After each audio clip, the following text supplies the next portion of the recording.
Hi, my name is Brooke Swindle. This is my IV checkoff video for Nursing 113 at Bevel State Community College. So to start the video, I would be at the nursing station checking my doctor's orders for my patient. So I'm going to look at the orders for Miss Lovely. The doctor has ordered Lasix 20 milligrams IV push twice daily, Rosefin 1 gram IV piggyback daily. So I see the patient has no allergies. Now I'm going to look and see if there's anything in her history that would contradict her having an IV put in. I don't see a history of congestive heart failure, renal disease, mastectomy, an AV shunt for dialysis, or a stroke, so that's all good. I also don't see, I'm going to look at her lab values and her vital signs.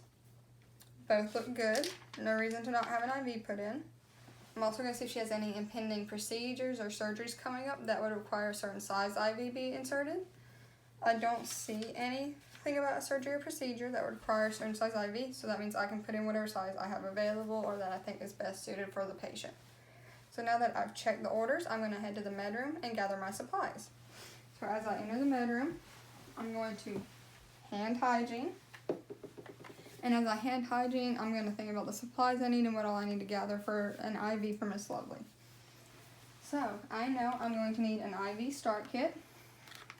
I also know I'm going to need an extension tubing.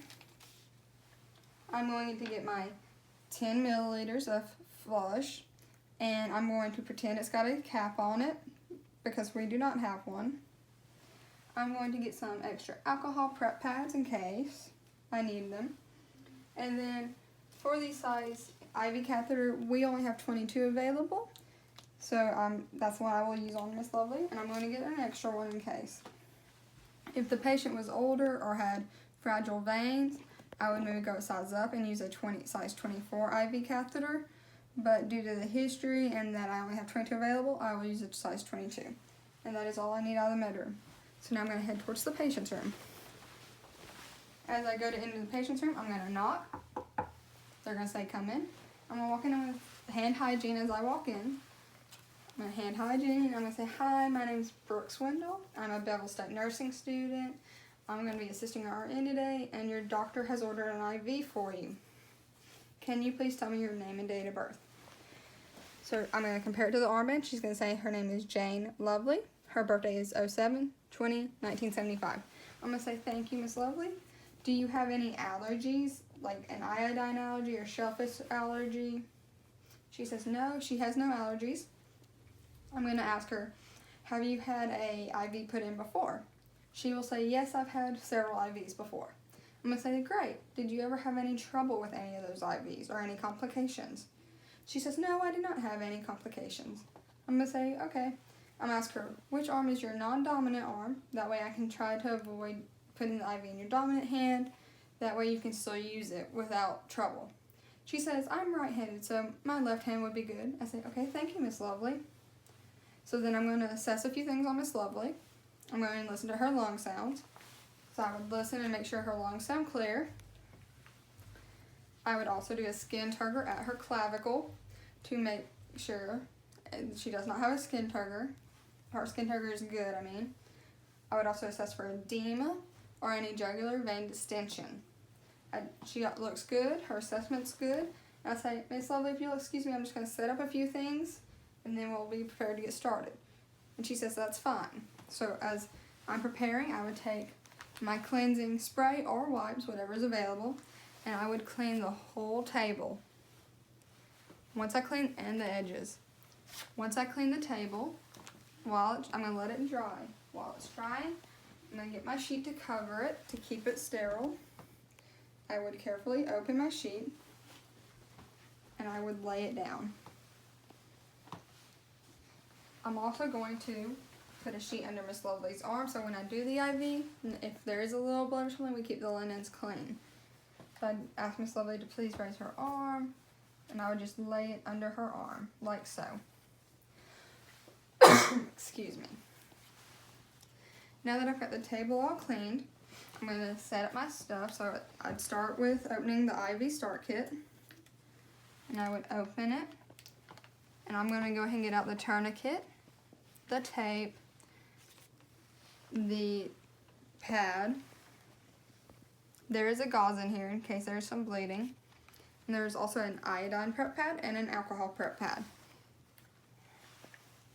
Next, I have the extension tubing, and I would carefully open it without contaminating. I'm going to fold it back and sit it down. I have my 2 needles, which I don't need opened yet. I have my saline flush, and I have my alcohol pads. And now that I've got everything set up, I'm going to take my tourniquet, and I'm going to put it on Miss Lovely's arm to help me find a vein. And I would also have raised Miss Lovely's bed up if I was actually in a hospital setting and had the luxury to do so. But since we're in the circumstances we are, we will have to work with what we have. And Miss Lovely understands, and she says that's fine. So I'm going to ask her to raise her arm. I'm going to put it about 4 or 6 inches above where I want the site should be. And I'm going to just do a little, have it tight enough that it does its job, but not too tight. And I'm going to slide a little hole under so I could pull that to easily undo it. Now, since I've got the tourniquet on, I'm going to check her pulse. I would check her pulse to make sure it's not too tight. And her pulse is still good. So now that I've got her tourniquet on, I would either have her dangle her arm to help a vein show up. I could also have her make a fist and release it several times. Or I could even possibly take my finger and run it down the vein to help the vein show up. So now that she's got the tourniquet on, she's done these things to help the veins appear, I'm looking, and I see a perfect vein I want to use. So I'm going to untie the tourniquet for the moment, since she doesn't need it tight at the moment. Now I'm going to prime my extension tubing, and I'm going to be careful because part of it is sterile. I'm going to take this little white paper off because it was just holding it together. So now I need to prime my extension tubing. So to do so, I'm going to get my flush, and I'm going to take there would be the sterile cap on it, and I would take that off. So there would also probably be an air bubble. So to get rid of the air bubble, I would draw back some air, and then I would push up some air. Now I'm ready to attach my flush to the extension tubing. So to do so, I would push in, let me get a good grip on it, and twist. And now it's attached. Now I'm going to prime my tubing, and so I'm going to push some of the flush down the tubing, and then my tubing would now be primed. Now I could go ahead and take this little white cap off, and I could lay it over into another container, but I'm going to prefer not to because I don't want to risk any contamination. So I'm just going to carefully lay it down, and it's okay because it still has that cap on. So now I'm ready to clean Miss Lovely's hand. And I do have iodine, and she has told me she has no iodine allergy. So to apply the iodine to clean her hand, since it's a little swab, I would apply some gloves. And so I would apply gloves, and I would clean her hand. I would clean in a circular motion, working my way outwards. And I would clean more area than needed because I would want to make sure I cleaned extra in case I had to change the vein I wanted to stick, or in case maybe the vein moved a little when she moved her hand a certain way. So now that I've cleaned it, I would remove my gloves properly, and I would throw them away. And then I would hand hygiene since I had gloves on. And now that I don't have gloves on, and I've hand hygiene, I'm going to go back to getting ready. So now I'm going to get my needle, which would be closed. I would take it, I would open it, and I would carefully get the needle out of the packaging. Now I want to check my needle and make sure it's good to go still. So I would carefully open it. I would inspect the needle, make sure the cap comes off easy. I would look at it, make sure it's not bent or damaged or in any way, and it looks good. So I'm going to scoop up the cap. I'm not going to click it in place because I want to have easy access when I go to insert it into the patient. So I would sit it down, and now I have everything ready for when I go to insert the IV. I'm just going to move the Germ-X a little closer so I have it in reach when I need it, Miss Lovely. Now I've got everything ready and I'm about to do your IV. So first I'm going to go ahead and retie the tourniquet, if you're okay with that. And she says she is. And again, when I retie it, I'm going to check and make sure it's still not too tight. and I still see the vein I want. So now that I've got her tourniquet retied, I'm going to hand hygiene. And then I'm going to apply my gloves.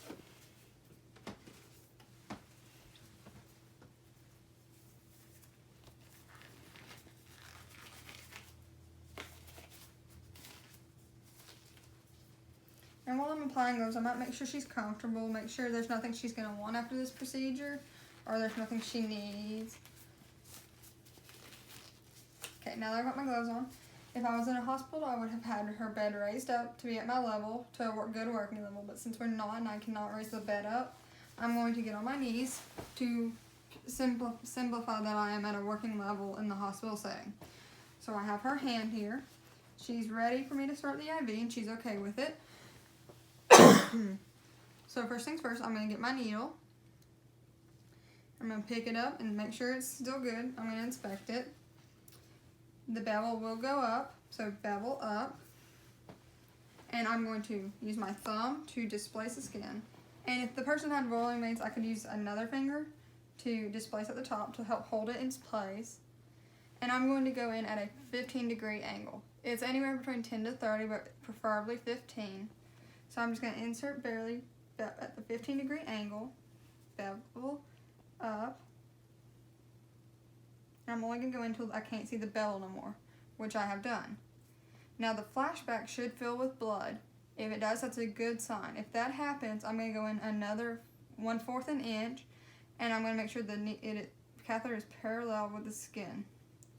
Now that I've done that, I'm going to remove my hand that was displacing it.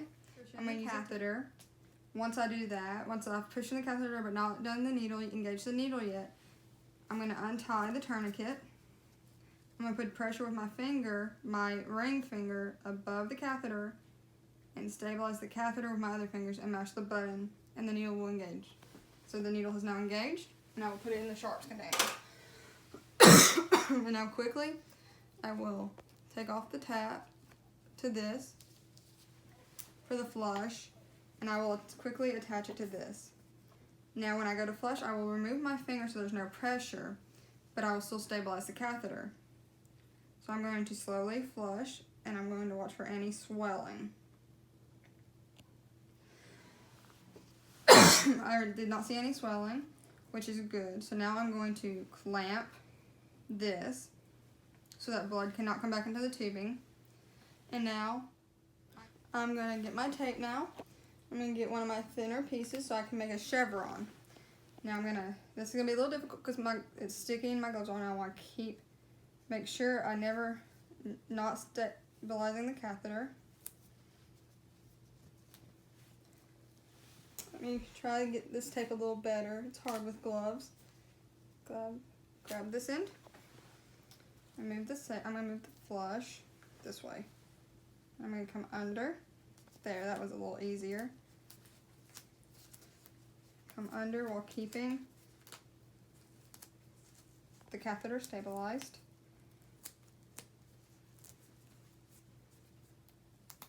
And the tape's even smearing some of the marker. This is a little difficult. I can get it better. There we go. Come under it. I'm stabilizing the catheter still. And I'm going to crisscross, making sure not to cover the hub where it twists. I'm still going to stabilize. And some people put a piece across, but we're doing the chevron because that's the way the book told us to.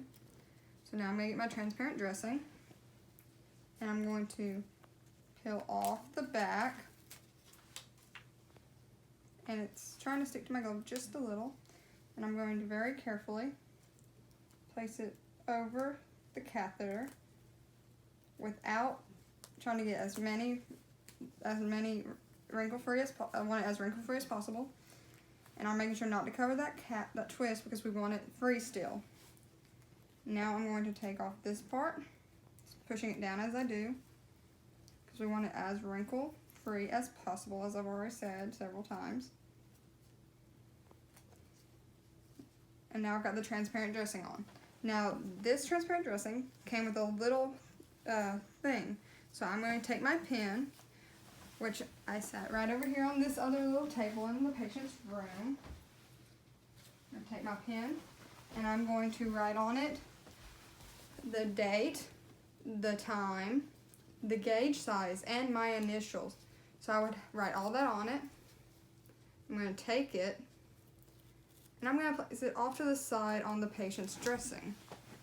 Just somewhere off to the side so the next person, if they change it or there's a problem with it, they can see. And now that all that's done, I'm going to disconnect the flush, and the tube is clamped. So I'm going to disconnect the flush. I would dispose of this properly, and then I'm going to make this go around, and I'm going to tape it with a bigger piece of tape to help hold it in place. Actually, I'm going to loop it this way so it does not cover where I just put information on there. And then it's taped to Miss Lovely's hand. So now that I have finished the IV, I'm going to clean up all my slip ties. So I would throw away all my garbage and I would clean it all up and get rid of all of it. So all this would be thrown away, and this would be some of these things would be put in the sharps box. And then once I've cleaned it all up, I would remove my gloves.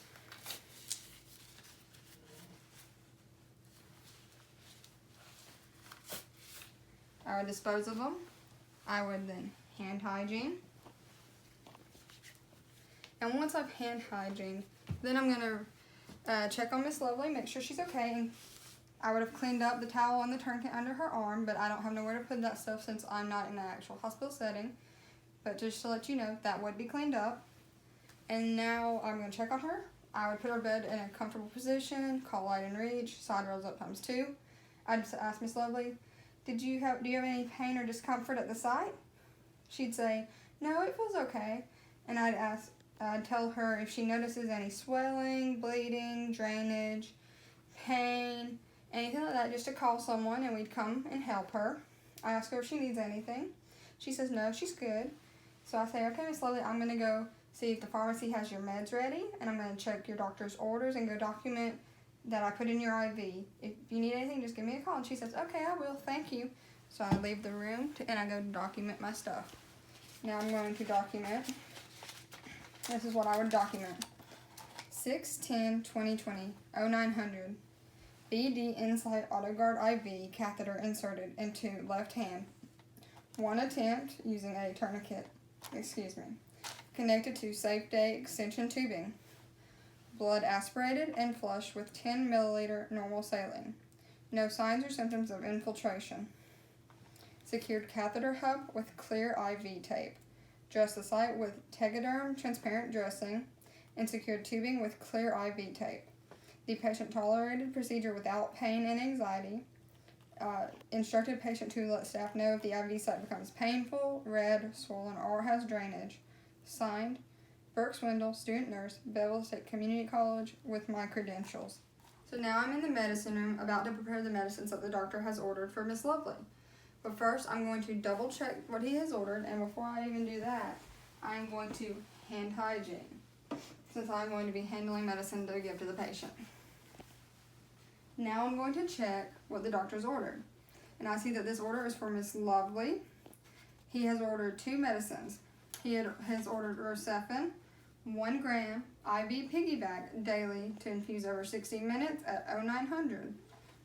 He has also ordered Lasix, 20 milligrams IV push twice daily at both 0900 and 1700. I'm going to get them. To start with, I know I need a normal saline bag. I'm going to get my normal saline, and I'm going to check the expiration date on the normal saline, and it is in date.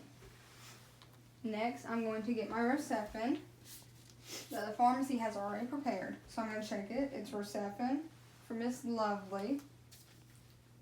Rocephin, 1 gram per 100 milliliters. IV piggyback daily. I will infuse it over 60 minutes at 0900. It is in date, so that one is good. And then I'm going to get the Lasix. So for Lasix, this is for Miss Lovely still. Get out my Lasix. And I'm going to check. It says Lasix, 20 milligrams. There's enough in this bottle. I am to give it IV push twice daily at 0900 and at 1700. I'm going to check the expiration date. It is still in date. And so I am ready to prepare stuff, my things. So the first thing I'm going to prepare is my normal saline. And I'm going to spike it. So I'm going to get my primary tubing. And I'm going to clamp it. Make sure it's clamped. And I'm going to attach it to my bag. Now that it is attached to my bag, I would go over to the sink. I would unclamp it and prime my tubing. And once the tubing is primed, I would clamp it back so that no more can come out. So now this is ready. Now I'm going to do the same thing with my Recepin, my secondary, and get my secondary tubing. So I would get my secondary tubing and make sure it's clamped. I would tape it to the bag. I'm again going to go to the sink and unclamp it and prime my tubing, and then I'm going to clamp it again. And now that is ready. Now I need to prepare my Lasix. Now my Lasix, I'm going to, since I know I need 20, the doctor has ordered 20 milligrams, and our bottle is a 40 milligrams per 1 milliliter. I have done the math, and I will draw 0.5 milliliters. So I'm going to take my syringe. Well, before I take my syringe, I'm going to take an alcohol swab, and I'm going to clean the top of the bottle.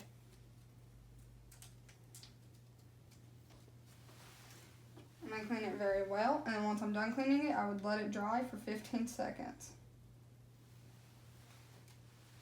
Now that that is going, I will uncap my needle, and I would draw up 0.5 milliliters of air.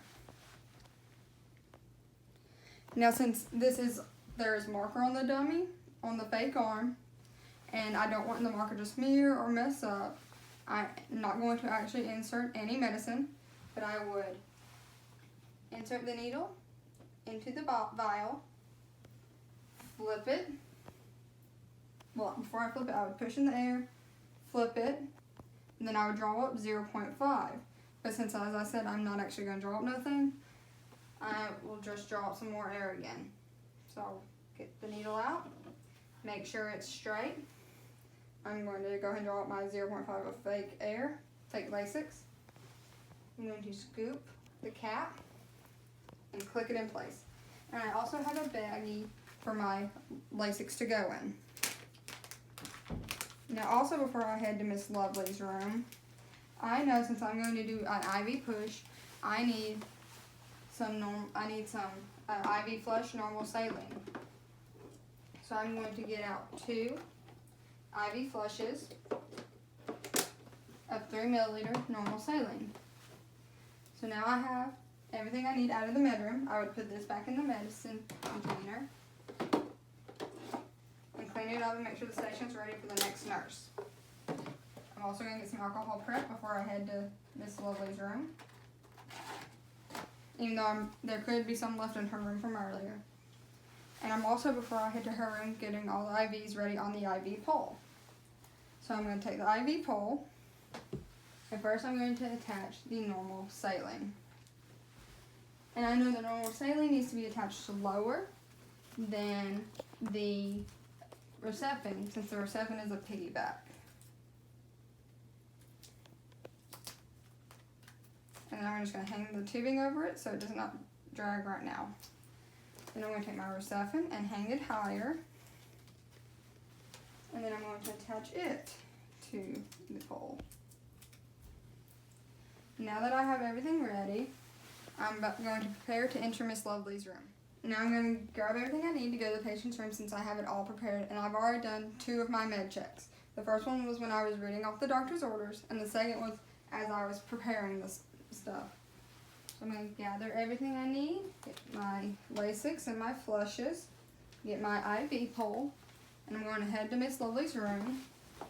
I'm going to knock. She's going to say, "Come in." I'm going to come in, and I'm going to say, "Hi, Miss Lovely, I'm back to give you those medications we talked about." I'm just going to go ahead and hang this up real quick and then hand hygiene. So I've hanged up your medicine, and I'm going to hand hygiene now before I do anything else. Now, I remember telling you some stuff about the medication earlier, but I just want to do my third med check with you here and make sure you're okay with both medicines. So, the doctor has ordered Rosefin for you 1 gram IV piggyback daily to infuse over 60 minutes, 0900, and on the bag the expiration date is good. And then he's also got ordered Lasix, 20 milligrams, which I have prepared, IV push, twice daily at 0900 and 1700, and the expiration date was good when I checked the vial. Now, you also have some normal saline. I've also checked that is in date. And I just want to double check that you have no allergies or there's no reason that I should not give you any of these medications. No allergies? Okay, good, thank you. I'm going to hand hygiene again and apply my gloves. The first medication I'm going to give you, Miss Lovely, is your Lasix because it's giving IV push. So to start with, I'm going to flush the tubing after I get my gloves on. Have you been feeling okay, Miss Lovely? Good, I'm glad to hear you're feeling better, a little bit better. Okay, now that I have my gloves on, I'm going to get down to a working height. And normally I would have raised your bed up, but we don't have that luxury at the moment. So now I'm going to prepare to do your first flush. And to do that, I'm going to clean the site. And I would let that dry for 15 seconds. So while that's drying, I'm going to grab my flush. And I would go ahead and connect it to the tubing. Then I would unclamp the tubing. And I would aspirate. Now, I would hope to see a little blood to tell me that I am in the vein, but sometimes with newer tubing, you don't always get that. But I see a little blood, so now I'm going to slowly flush the tubing. And now I've finished flushing, so I'm going to clamp back the vein. The tubing, not the vein. I'm going to remove this flush. I would discard of it. I'm going to open a new alcohol swab. And I'm going to clean her tubing. And as that's drying, I'm going to get out the Lasix, which I have already checked again and made sure the patient's okay with it. And now I'm ready to give her Lasix. So I'm going to unscrew the needle and I would discard. And I am going to give her the 0.5 Lasix, and I've done the math. This is to be given over a minute, and there are 5 increments, so I divided the 60 seconds by the 5 increments, and that equaled 12. So for every 12 seconds, I will give 1 increment. So I will screw on the Lasix, push in and screw on, unclamp, and I would use my watch, and I would push 1 increment. I would wait 12 seconds. I would push another. I would wait another 12 seconds. I would push another. Wait another 12 seconds. I would push another. Wait another 12 seconds. And then I would push the last increment. And I would wait 12 more seconds. Then I would clamp her tubing. I would clamp the tubing so nothing can come back out. Unscrew, and I would discard of this. And now I'm going to clean the port 1 more time to give her another flush. I would let it dry for 15 seconds. Get the last flush. I would push down and twist to lock it, unclamp, and I would give this at the same rate. So every 12 seconds, I would give 1/5 of this. Since it's not just 5 increments, it's more than that, I would just give 1/5 of it in general. So I would do this until all of this flush is gone. Okay, all the flush is gone. I would clamp her tubing again. I would remove this and discard of it. And I'm going to clean her port 1 more time since I just gave her all of that medicine. And flush. And now I'm going to stand up. Now that I've done that, I'm going to take another alcohol swab. And since this is ribbon and not actually a tubing, I'm not going to actually clean it. but I would take the normal saline, I would find the Y port, I would clean it, and I would clean the bottom of the reception tubing. I would move all of the sterility caps, and I'm going to take a piece of tape, which I would just connect these in real life, but for this purpose we're having to tape them. So I'm going to tape it together, and now I have her tubing together. But they are both clamped off, so there's nothing coming out of them at the moment. Now that I have that ready, I'm going to attach the primary tubing to her, the side port on her hand. So before I do that, I'm going to take an alcohol swab, and I'm going to clean the port and the end of the tubing. So I'm going to clean it really well. I would clean this as well, and I'm going to throw that away. Now that is drying, I'm going to go ahead and grab my piece of tape, since we know tape is difficult to using with gloves on. And I'm going to have Miss Lily move her arm a little closer, and her IV pole would technically be on this side, so it's not across her. And I'm just going to tape this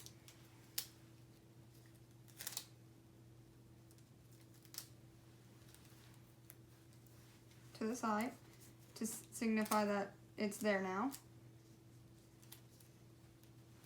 And now that that's done, I'm going to move her arm just in her, I'm going to have her scoot over and bed a little so it's not so tight.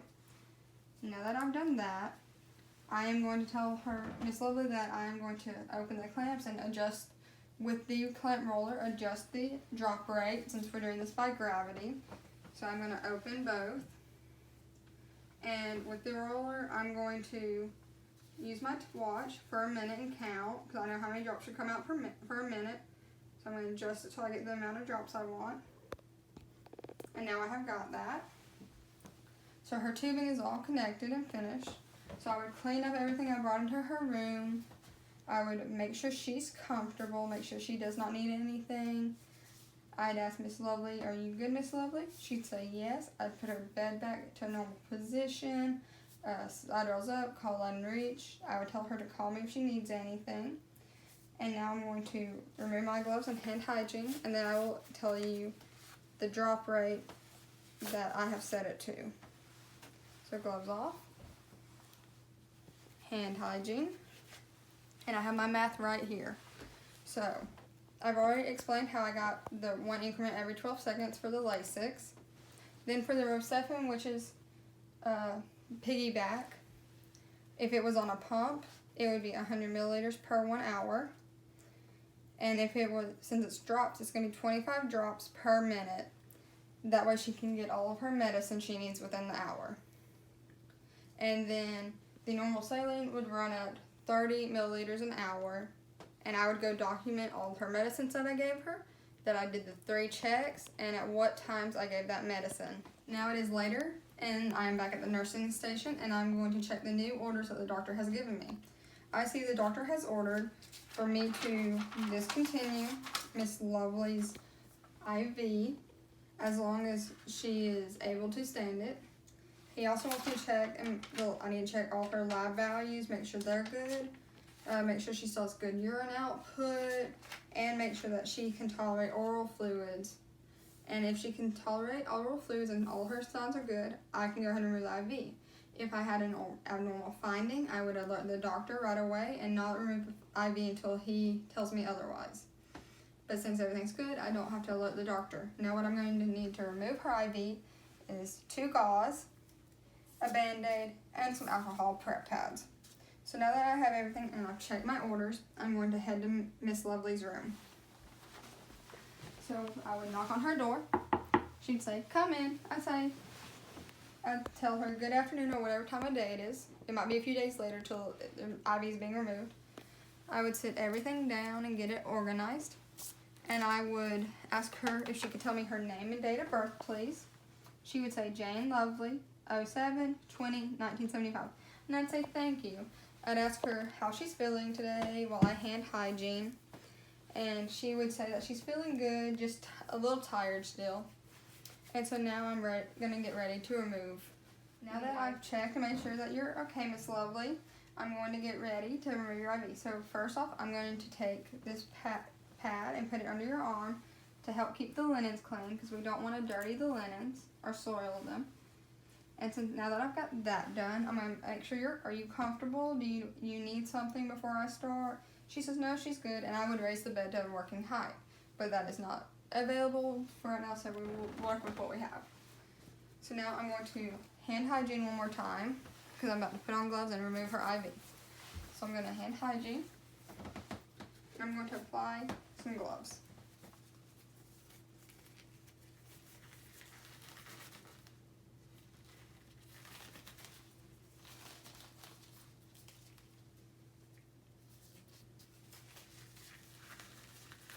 Now to start, I would clamp off both the secondary and primary tubing so that no more fluids would be going through the tubing. And I would see that all her reception has infused because we wanted all that to infuse. And if there was any normal saline left over, I would pour down the sink, but there is none. So all that's done, and then I'm going to disconnect it from here, if I can. Since we had to tape it, it might be a little difficult to disconnect from this part. There we go. I'd make sure, Miss Lovely, are you right? That didn't hurt you at all, did it? And she would say no. So I'm going to put the tubing here, and I would have discarded any extra fluid, as I've already said, in the sink. Now that I've got all that done, I'm going to get down to a better working level, and I'm going to remove all the tape so that I can remove the catheter. So first I'm going to remove this piece of tape, and I would discard of that. And now that portion's free. Now I need to remove the tegaderm. And I would do this, and I might, if it's a little too sticky or hard to get up, I could use, I'm going to keep this catheter stabilized, and I'm going to go around the edge. But if it was hard to get up, I could use an adhesive remover. I could even use an alcohol prep pad. I'm just going to go around the edge, being careful, pulling the skin down with my hand while I pull up so not to hurt the patient. And I'm also making sure that the catheter is stabilized.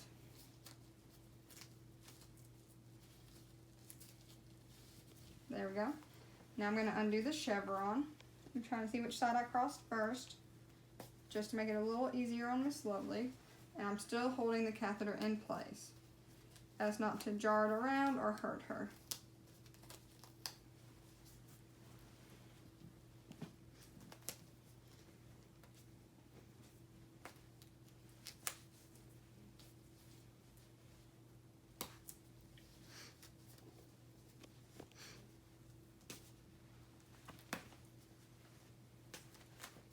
If this was a real hand, the tape would not stick as bad. It'd be a little bit easier, but since it is a glove, it does want to stick some. Now that I'm stabilizing the catheter, I would not use scissors to remove the tape or anything because that could cut the catheter and that would be dangerous for Miss Lovely. So I'm still stabilizing the catheter. I'm going to get a gauze, and I'm going to place it over the catheter tubing without pressing down too hard. And I would remove the catheter, but keep it parallel to the skin, and I would do it slowly, remove it. So I'm going to slowly remove it. I'm going to hold pressure for 1 to 3 minutes, but after 30 seconds I will check to see if she stops bleeding. While I'm holding pressure, I'm going to inspect the catheter, make sure that it's not bent, there's no missing pieces, that it's all intact, and I see that it is, so now I'm going to discard of it. And as I've done that, 30 seconds has passed, so I'm going to check her hand to see if it's bleeding still. It is not. So now I'm going to get ready to apply a new band-aid to Miss Lily's hand. I'm going to apply a gauze, and so I'm actually going to use some tape because I have clear tape with me as well. So I'm going to fold the gauze just to cover that section I need. Grab my piece of tape, and I'm going to place it on her hand. And then I would clean up everything else around her. So I would clean this up, get rid of the tape. I would take away the IV pole. I would take anything extra with me out of the room. So I'm going to remove my gloves now. And as I do so, I'm going to hand hygiene. And now I'm going to ask Miss Lovely, are you feeling all right, Miss Lovely? Does your hand hurt? Is there any pain or discomfort where your IV site was? And she's hopefully going to say no, that there is no pain or discomfort. And I'm going to ask her if she needs anything or if there's anything she wants. And she says no, there's nothing she needs or wants at the moment. And so I'm going to tell her, well, if you have any pain, discomfort, bleeding, or you need a nurse for any reason, please call. Make sure she has her call light near her. I'm also going to just make sure everything's clean in her room still, since we've done a lot. I'm also going to inform her that she needs to, since I've now removed her IV fluids, she needs to have a good adequate oral intake to go along with what the doctor has prescribed. And I'm going just to leave her in a safe, comfortable position. And now I'm going to go read my documentation. This is the documentation of removal of a IV catheter. 6/10/20/2100. Order received to discontinue IV catheter. BD Insight AutoGuard 22 removed from left hand. Catheter tip intact. No redness, swelling, tenderness, nor drainage at site. Pressure applied to site for 30 seconds. Bleeding stopped and sterile 2x2 gauze dressing applied and secured with clear tape. The patient tolerated procedure with no pain and no anxiety.